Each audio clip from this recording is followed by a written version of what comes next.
I can find four-leaf clovers just about anywhere. Even when I was a child, I would go out into the yard and just come back with my shirt just filled with four-leaf clovers, and I count them out, you know, 72, 73, 74. And I really do think it's special powers. But then also, I think I'm just open to it too. Some people just need help to see the obvious. And that's what artists are for. Or is that too corny?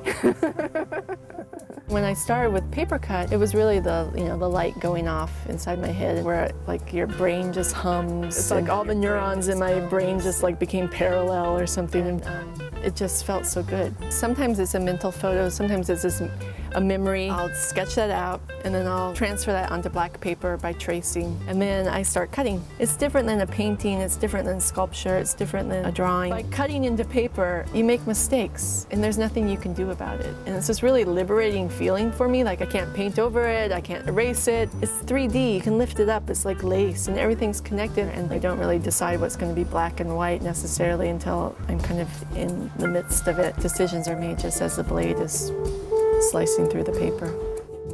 For me, the connection between nature and art is pretty deep. I don't have an art history education. I have a natural history education. So looking at the wing venation of a dragonfly is just miraculous. And the sunflower, the way that the seeds spiral around, like who could draw that?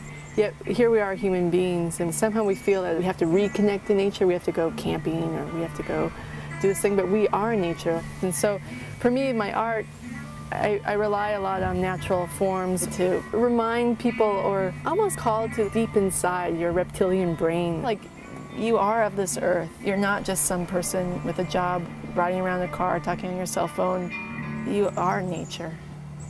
I made the first calendar in 1998. It was called Hunt and Gather. I had a show scheduled for December. I didn't know what the hell I was going to make. And my friend Stella Mars said, why don't you make a calendar? I'm like, oh, that's so perfect. It gave me a structure. You know, here it's 12 pictures. It gave me themes. There's seasonality. There's, you know, things for January, February, March, April. And so now I've been making them every year, and each year they grow exponentially. And it's something that feeds my family because I self-publish it, so it's something that supports all of us.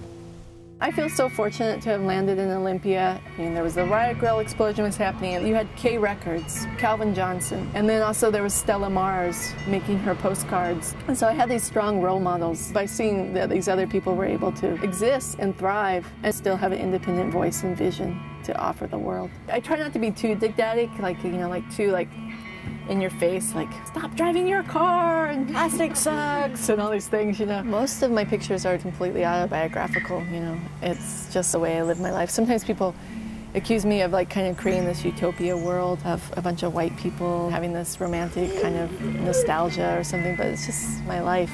But also at the same time, I make these pictures that, like, here are these things that humans do really good. Like, you know, making food, nurturing our families and our friends. You know, we cluster in communities, and there's strength within that, and there's goodness within that. And like, there's this childhood memory of connection that is so raw, but sometimes it just gets so buried with all the things you have to do right now because it's so important. So by making these pictures of those pauses that I have given myself, like, here's this moment of this time, of this place, of this memory that we all have in common. Here it is, and as you're busy about your life, take a moment to just pause and then remember, like, in this deep part of your body, who you are and why we're here.